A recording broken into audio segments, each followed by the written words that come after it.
Olá, sejam bem-vindos a mais um episódio do Letras Miúdas em parceria com Ibraconte. Nós já estamos no nosso terceiro episódio da segunda temporada. No primeiro episódio, nós falamos sobre planejamento e como ele deixou de ser só uma ferramenta técnica e passou a ser um instrumento contratual. No segundo episódio, nós falamos sobre parcerias, a importância entre um bom relacionamento entre contratante e contratado.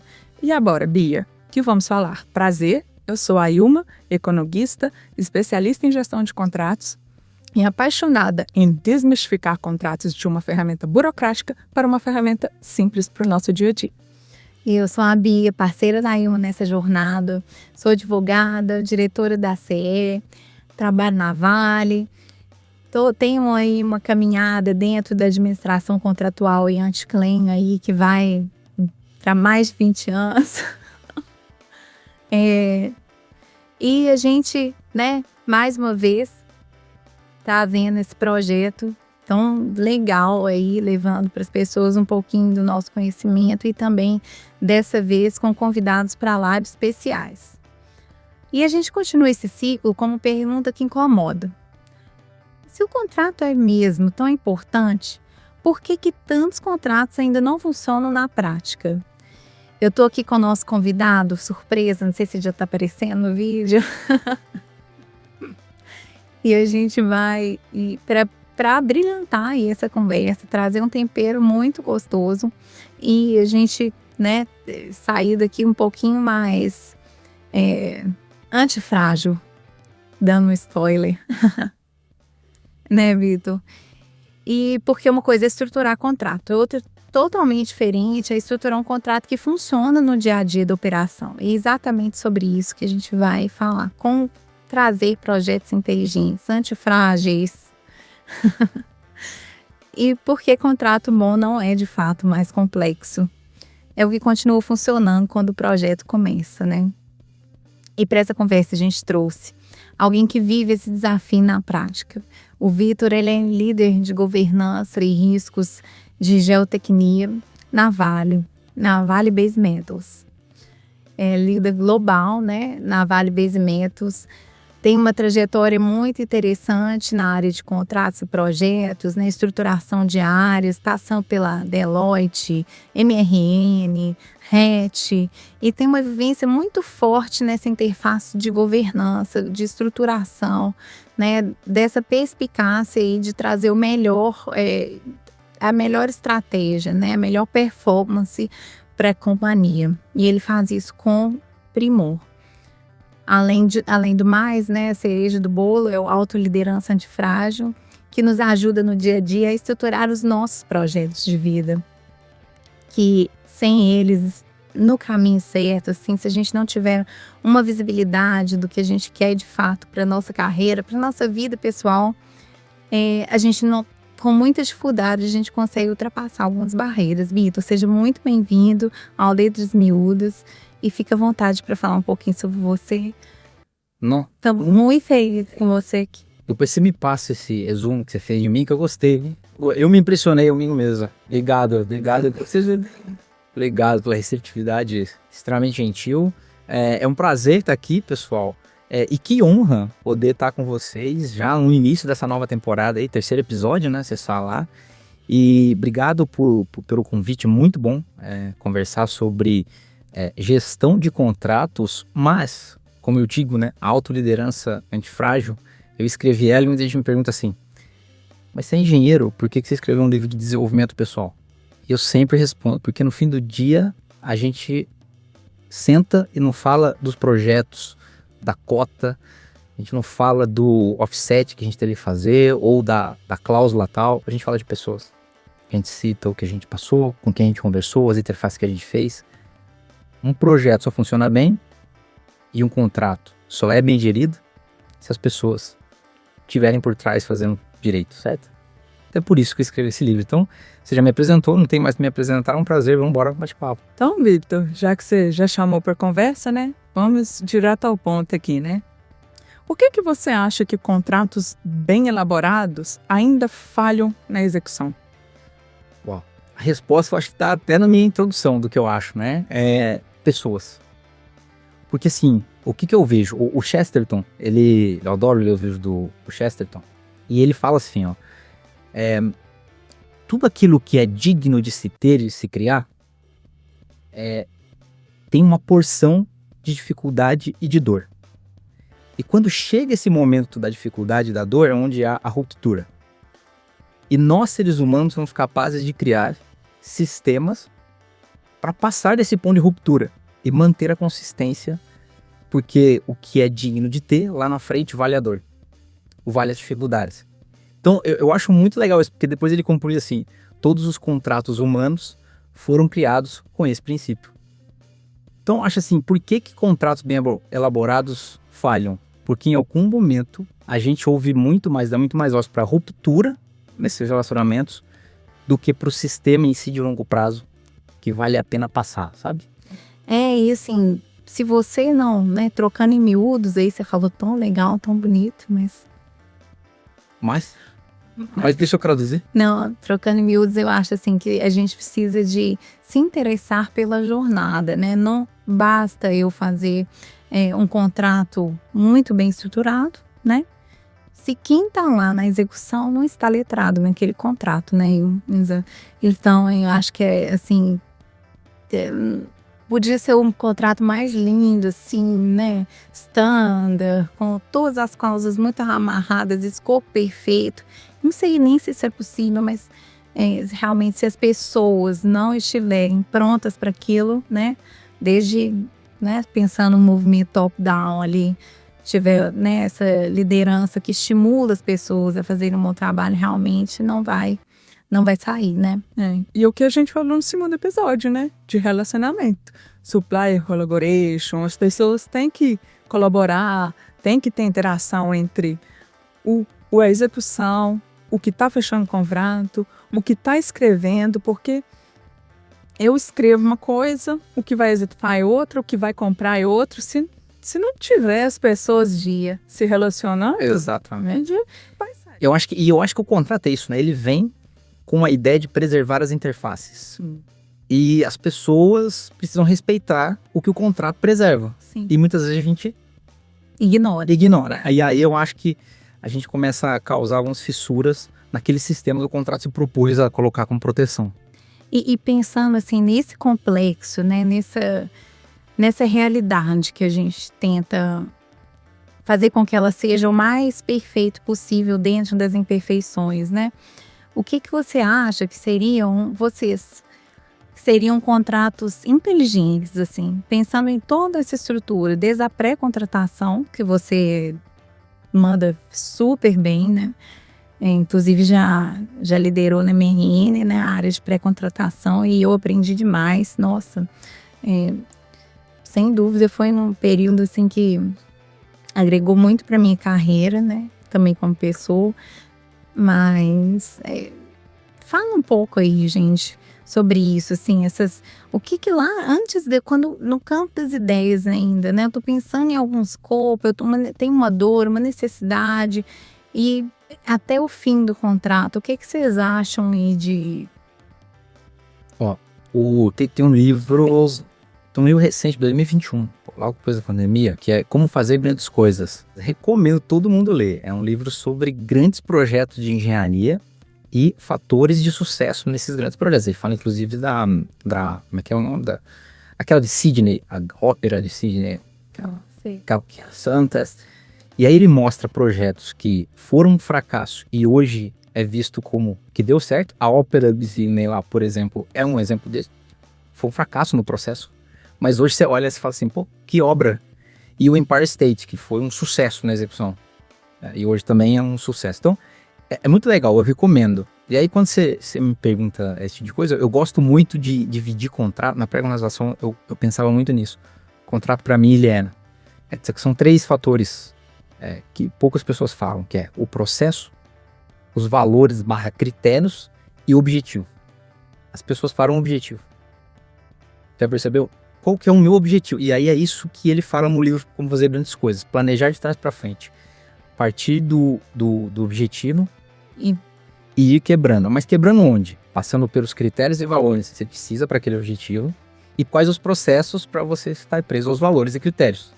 Então, esse planejamento de trás para frente ninguém faz. O que faz é um breakdown lá, que é, né, o Structure Breakdown, no máximo faz uma EAP e acha que aquilo é um planejamento de trás para frente. Não é. Você precisa entrar nesses fatores mais filosóficos um pouco, né, de valores e critérios, porque o contrato bem escrito precisa ter entendido quais valores e critérios vai implementar nele e quais processos é necessário seguir. E antes de eu passar a falar, tá, eu vou só fazer um comentário que eu acho que é bastante importante. Uma coisa que a gente precisa pensar também, contexto daquele projeto, né? Tem os valores, os critérios, os objetivos e onde que aquilo ali vai se inserir, né? Porque é muito... Daqui o contexto define valores e critérios, concorda? Exato. Os critérios mudam conforme o contexto. Com certeza. E o contrato, assim, ele é uma ferramenta de reduzir o risco, mas um contrato bom não vai ser um contrato que você vai ficar carregando ele ali debaixo do braço e aplicar cláusula por cláusula, né? O contrato vai existir para, assim, reduzir a ambiguidade, antecipar qualquer conflito que possa ter no futuro, orientar a execução, facilitar a decisão. Mas talvez o contrato bom é aquele que vai ficar na gaveta e você vai tirar ele pouquíssimas vezes, né? Exatamente. O que é muito raro, né? Adoro esse conceito. Adorei. É verdade, eu concordo muito. Tá muito em linha com aquela questão de nem todo direito precisa ser exercido. Quando você, né, não precisa ficar se preocupando com quais direitos você precisa exercer, você está numa boa relação, numa boa interface. Exatamente. Que é o que a gente volta no segundo episódio novamente. Porque o contrato tá ali para te resguardar, mas se a relação é boa, né? Se tem parceria de ambos os lados, você não... Chega uma hora, se o conflito tá ruim, você, assim, eu vou só fazer o que tá no contrato. Aí fica fornecedor de um lado, vou fazer isso, vou fazer cumprir o contrato. O meu escopo é só esse, eu vou fazer só isso. Meu relacionamento é só com tal pessoa. E fica a gente aqui também assim, se você não fizer, eu vou te aplicar penalidade. Se você não fizer, E é o pior caminho, né? Porque eu até lembrei, agora você contando, eu lembrei na época de faculdade, um caso, era gestão do conhecimento. Naquele da senha? Não. Assim. Da senha, mas tem que... Não. Era uma aula de gestão do conhecimento. Por que eu lembrei que você falou de contrato? Porque era um estudo de caso que a gente estava tendo, que era sobre contratos de trabalho, né? Ergonomia, uma coisa assim. E aí, os motoristas de ônibus, não lembro, eu não vou lembrar onde, mas os motoristas de ônibus começaram a reclamar de alguns direitos que eles tinham, e a empresa falou assim, não, nós estamos seguindo o contrato. Vocês estão sendo recompensados conforme o contrato. Aí, o que eles fizeram? É muito interessante esse estudo, depois eu vou pesquisar, mandar para vocês ter o link. Então nós vamos cumprir só o que está no contrato, os nossos deveres também. Entrou em colapso a companhia. Eles só cumpriam os horários que cumprir, eles não flexibilizavam nada além do contrato. E aí ficou inviável a companhia continuar. Até que eles tiveram que voltar atrás e fazer essa conversa sobre o contrato está aqui como uma diretriz. Se a gente for seguir à risca, o sistema, a realidade ela não funciona. Gente, assim, e contrato é parceria, né? Você tem que ter parceria, você tem que, assim, é óbvio, né, que existe, né, o fator, né, econômico do contrato ali, né, ninguém tá trabalhando de graça, mas tem que ter a parceria dos dois lados, você tem que ter uma certa flexibilidade, né, né, dentro de um limite aceitável, para que as coisas fluam e o relacionamento prospere, né. E você tenha, eu penso assim, né, trazendo a mineração, que nós três temos bastante, né, assim, estamos muito próximos da mineração, a gente precisa de parceiro, né? Não adianta a gente, esse caso aí do contrato, o cara executa o contrato à risca, não dá um problema, nada, tudo assim dentro tem que ter uma maleabilidade, né? Um dia que um ônibus quebrou, por exemplo, né? Tem os fatores aí que são alheios à nossa vontade, a gente tem que saber, né? Desculpa te cortar, mas é aquele negócio, né? O contrato não existe para evitar problema. Ele existe para evitar dúvida. É só assistir, né? Consulta. Adorei, é verdade. Né? Ele tem que ser um material de consulta, ele não tem que ser um material que você tá ali debaixo do braço. Bíblia, né? Livro de cabeceira. Concordo. Ele é o guarda-rei da estrada, concorda? Você não larga o carro em cima do guarda-rei. Você não vai na estrada, o guarda-rei é só pra... Opa, deixa eu ser do tanque. Exato, é uma baliza. E você também não pode bater no guardrail, né? Porque você vai ter um acidente sério, né? Por isso que você tem aqueles limites ali, né? Do acostamento que você pode... até onde você pode ir, né? Falando então assim, né, de inteligência de contratos e tudo mais, né? A gente está pensando mais num viés humano, né? Mas agora a gente já tem uma outra inteligência, né, chamada de artificial. Não sei se é bem uma inteligência, né? Porque ela tem, enfim, não vou entrar nesse... É complexa, né? Ela é bem complexa, né? Mas às vezes eu questiono um pouco a inteligência, né? Mas ela como parceira, como agente, acho que é indiscutível, né? Que veio para ficar e a gente não vive mais sem, pelo menos, um chat GPT. Né? Pouco já é, né? Já Liga agora, Não, nem mais usa. não tem. E pensando em contrato, a gente já encara uma realidade, né, que a gente tem uma dimensão de documentos, né, assim, muito grande. A gente chega num contexto de Blade, por exemplo, que uma inteligência artificial já te ajuda demais, né, assim, a triar algumas coisas, né. Como que você vê isso dentro da sua atuação? Eu sei que você é forte defensor. Adoro inteligência artificial. Não. Falei bastante sobre. Assim, eu tenho uma grande preocupação em contratos. Porque em contratos, todo esse processo, valores que eu tinha falado, acho que a inteligência artificial ela atua cada vez melhor nisso, né? Nos ajuda a estruturar sistemas. Mas eu acho que tem um ponto que eu me preocupo muito. Decisões em contrato. Até onde nós vamos delegar a decisão para inteligência artificial, que cada vez mais nós estamos fazendo isso. Se você for ver, eu estava lendo esses dias um artigo que mostrava assim, quando começou a produção, a gente tinha os dois poderes, nós seres humanos, de produção e de decisão, né? O administrativo e o produtivo, que era, a gente produzia, a gente mesmo, pensando no artesão, né? Eu fazia meus sapatos, eu mesmo fazia, e eu mesmo saía lá numa praça para vender. Com a Revolução Industrial, houve uma cisão, que as máquinas agora produzem, mas a decisão ainda está comigo. A decisão de vender, hoje, então a decisão, a parte de inteligência ainda ficou com o ser humano, a inteligência. É isso. Nós estamos agora numa terceira revolução, que é agora as decisões podem não estar com a gente. Sim. Nós estamos também delegando decisões. Sem saber, né? Sem saber. E aí? Esse me preocupa dentro de um contrato, né? Até que ponto a gente pode chegar lá em o que eu decido, o que a inteligência decide? É muito complexo, né, gente? Você pensar, por exemplo, um contrato de EPC, né? Que é um contrato extremamente complexo por natureza, né? Muitas nuances. E você ter, né? Ter usuários ali que, né? Ou ter stakeholders, né? Que baseiam a sua condução ali do contrato em inteligência artificial, né? E assim, fecha as pessoas, eu vejo assim, blindam, né? Fecham os olhos e entregam, né? Ali aquele poder para um terceiro. E é muito sério, né? Você já pensou? Você tem que ter inteligência para você usar a inteligência artificial, né? Porque crítica, entendimento, né? Conseguir ter técnica para...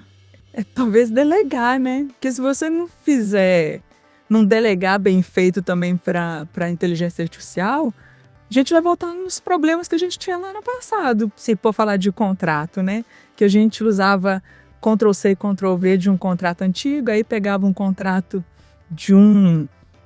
para um escopo específico, usava para o outro e ficava aquele Frankenstein assim, e depois nada funcionava, né?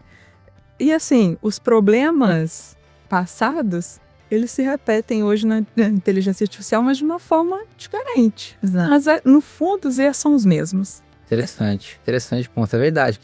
Um exemplo que você deu é que se for um grande problema dos projetos e contratos, comunicação, continuará sendo, porque se a gente não se comunicar direito com a inteligência artificial, o problema passa por. E você pensa, por exemplo, uma falha de engenharia, né? Olha a gravidade disso, né? O risco de você não estar seguro com a inteligência humana, né? E delegar isso, essa decisão para uma, né, sei lá, de talvez tentar retificar um erro, um cálculo, alguma coisa assim, para uma coisa que nunca construiu nada na vida. Embora ela tenha uma base de dados lá que ela consegue ver o histórico, né, e tudo mais, tem uma grande preocupação que está surgindo na evolução das inteligências artificiais, é que elas estão se autoconduzindo. Então, muitas inteligências artificiais já são uma caixa preta. Nós já não entendemos como eles fazem os cálculos, como que a própria inteligência faz tudo. E isso é um viés de risco, né? É muito perigoso. Então, tem que tomar cuidado com essa terceirização. A gente ama terceirizar as coisas, né? É mais fácil, né? Quanto menos mastigar a gente precisar, mais fácil é. A gente podia fazer um contrato com a inteligência artificial, né? Pra terceirizar. Bastante critério. Né? Eu vi falso disso, mas aí eu acho que a gente... Eles vão seguir direitinho o contrato. Coisa, é isso que eu ia falar agora. Acho que a gente vai ter que usar o contrato debaixo do braço. Vai ter que... Nesse caso, nós vamos cair naquilo que a gente estava falando de ela fazer exatamente o que... Mas eles estão estudando a inteligência artificial justamente que o Schopenhauer que chamava de doxa, aqueles valores intrínsecos a todas as civilizações e que ninguém nunca conversou. Então, por exemplo, todo mundo sabe que é errado matar. Por quê? Ninguém ensinou isso para todas as civilizações. De maneiras diferentes, todas elas descobriram algumas verdades que funcionam melhor na realidade. E aí eles estão agora tentando incutir esse doxa na inteligência artificial. Complexo, né? Mas... Vamos falar um pouco de risco? Conta pra gente aí um pouco da sua rotina, né? De governança e risco. Você tá aí num contexto, né? De mundo, né? Acho que é uma experiência que tem muitas singularidades entre regiões, né? Eu acredito, assim, até relacionadas à própria geologia do lugar, né? Mas fala um pouquinho aí, o que riscos, no seu ponto de vista, assim, em cada ponto que você já conseguiu mapear da sua atuação, pode divergir entre... Tem uma coisa que eu aprendi, assim, ainda mais escrevendo livro, Autoliderança Antifrágil, eu gosto muito de estudar a liderança, é que liderança nada mais é do que a gente ter que lidar com a pressão do presente, que a gente está vivendo no presente, a gente está sempre vivendo uma pressão, e a incerteza do futuro. Como tomar as decisões corretas hoje, sendo que o futuro é incerto? Você não sabe quais as consequências daquilo que você vai decidir hoje. Você pode tentar prever, mas você não consegue. E risco, gerenciar risco para mim é você tentar achar esse caminho entre a decisão de hoje e a consequência futura. Você tem que pensar diante dos fatos, né? E eu acho que a gente tem, no seu caso, né? Eu imagino que deva ter que fazer um trabalho mental muito forte para se adequar justamente aos contextos diversos que você, né? Que atua, né? Porque você pensar rapidamente, né? Ter, né? Aquela visão adiante dos fatos, né? Esse pensamento preditivo, né? E a gente tem muito na cabeça também de que uma experiência que eu tô vivendo agora, o risco ele reduz ou diminui, tudo a gente quer comparar se o risco reduz ou diminui, e às vezes nenhum nem outro, ele só muda a forma. Então, vou dar um exemplo, né? Riscos de barragem, de gerenciar barragem no Brasil é diferente dos riscos de gerenciar barragem no Canadá. Aí, o que as pessoas geralmente perguntam, natural, qual que tem menos risco? Não existe essa comparação. O framework de gerenciar risco lá e aqui é diferente por várias razões. As técnicas, a tecnologia que está disponível em cada um, o regulatório de cada país, o frame de risco é completamente diferente. É igual outro exemplo. Todo mundo fala sobre temos que eliminar barragem e fazer pilhas de engenho a seco, né? price tag. Qual que tem menos risco? Na percepção social, devido a barragens ter sido mais utilizada no passado. Então, por isso, a gente teve acidentes com barragem. Na percepção, o risco menor É, do empilhamento. é do empilhamento. Só que o empilhamento é uma tecnologia nova. Nós estamos entendendo os riscos agora. Qual que tem menos risco? Eles têm frames diferentes de risco. Exato, e um é risco de colapso seco, né? Assim, ele pode cair, né? Falando de uma maneira que eu sou leiga. Mas até que você citou isso. Tá aí, né? Criar um soterramento, né? E o outro é a barragem, a jusante, que ela, né? Que é o risco maior é ter sido, né? Termos tido um evento, né? Mas sabe uma coisa interessante, isso que você tá falando, dos frames que você tá até explicando, que eu acho legal? O que define o que na minha mão tem mais risco ou menos risco? O meu sistema de gestão. E o seu sistema de gestão, o seu contexto social, que eu estava dizendo, por exemplo, é que a gente teve, infelizmente, 2 eventos, né, catastróficos de rompimento de barragem, né, que foram marcos, né? Eles são marcos para a empresa, são marcos para a sociedade, né? E a partir disso, então, a gente criou um sistema regulatório no Brasil que, né, a parte assim, se é bom, se é ruim, mas que ficou muito mais criterioso, né, do que então assim, e no Canadá, por exemplo, não houve isso que a gente teve aqui. Teve também. Teve. Tem virtura lá também. Quem sabe? E os riscos existem em todo lugar, né? Não, mas tá, gente. não dá vale, mas rompimento de barragens é tudo. Pois é, infelizmente, né?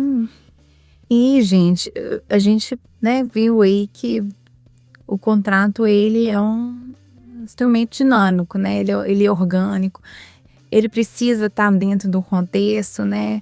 E precisa estar, assim, mais, assim, voltando um pouquinho para risco, né? Dentro das possibilidades, a alocação de risco adequado, né? Entre as partes. Então, né, a gente falou de barragem, mas a gente pode trazer também, voltando de novo para um EPC, né, um contrato de infraestrutura assim, bastante robusto. Se esse risco não estiver muito bem balanceado, corre o risco também do colapso do contrato, né? Porque a gente vai gerar um desequilíbrio aí, de alguma forma, né, Ino? Porque assim, por mais que a gente fale que o contrato bom é o contrato que fica na gaveta, né? Que a gente não precisa consultá-lo toda hora. Ele tá ali para nos nortear também, né? Então, assim, precisa ter um rito, né? Precisa passar por determinadas cláusulas para prevenir ambas as partes, né? Então, assim, não é porque eu quero que nossa parceria seja boa, né? Tenha um bom relacionamento entre contratado e contratante, que eu vou deixar um contrato também sem amarrar todas as possibilidades, sem amarrar risco, perfeito, né? Sem amarrar obrigações, sem amarrar possíveis penalidades, possíveis impactos que ele vai trazer para a execução. Então, assim, ok, um contrato bom é o contrato que eu vou consultar mas ele está ali para direcionar. Então, eu não posso deixar de estruturá-lo de uma maneira bem feita. Isso. Eu acho, Vitor, assim, que resumindo, né, para passar a palavra para você, contrato inteligente é aquele que reduz o atrito, né? Que orientam, reduz o atrito, né? E sustentam a decisão, né? Sustenta a vontade das partes. Não, excelente. Eu concordo no gênero e igual. Mas que isso que vocês estão falando me lembra muito uma coisa do estudo de Charles Darwin. Você já ouviu falar desse nome, né? Realmente. Mas que poucas pessoas falam. Muita gente fala é porque ele não usou o termo que eu vou usar. Mas o conceito está no estudo dele. todo mundo pega aí para falar muito da evolução da espécie, né? Então, ele pega as evoluções, ele mostra como que houveram as evoluções.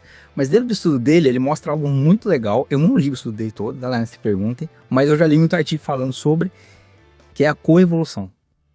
E ele mostra, inclusive, tem um exemplo dos estudos dele, que é do beija-flor e da flor. O beija-flor adaptou o bico para a florzinha, mas a florzinha, ao longo do tempo, foi adaptando pro bico do beija-flor. Foi uma coevolução. Então, quando você olha para indivíduo, você pensa em evolução. E eu acho que a gente está muito focado nisso hoje em dia. Eu quero evoluir. E aí eu vou para a individualidade. E o contrato, ele tenta justamente tirar esse viés da evolução pura e simples e tornar a gente parte de uma coevolução. Você evolui em equilíbrio comigo, né? Até que ponto a sua evolução favorece a minha, até que ponto a minha evolução não prejudica a sua. Sim. E eu acho que um contrato inteligente é conseguir criar uma coevolução. Perfeito. Então, acho que a gente está chegando ao fim, né? Obrigada por ouvir mais um episódio de Letras Miúdas. Vitor, muito obrigada por estar com a gente aqui. Eu não sei se você sabe, mas o Letras Miúdas é um podcast com apoio do Ibraconte. Instituto Brasileiro de Legislação Contratual. Deixa eu presentear o Letras Miúdas com o livro. Muito obrigada. E você vai adorar.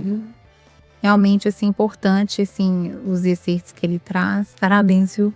Você brilha demais. E muito obrigada por ter aceitado o nosso convite. Muito obrigada pelo presente. Ficamos muito honradas. Foi que essa parceria se estenda e que venha outros episódios. Participe aqui com a gente, que foi um bate-papo bem legal, porque o nosso propósito aqui é desmistificar contrato, né? Tirar esse juridiquês, ter conversas leveza, clareza, dessas fluidas aí, pra Adorei. ficar um bate-papo leve mesmo e traduzir o juridiquês, como a gente gosta de falar, né? É isso mesmo. Gente, então é isso. Obrigada aí por ouvir mais um episódio do Letras Miúdas. Assine, compartilhe com os colegas e não esqueça, né, que o contrato inteligente não é aquele que protege mais.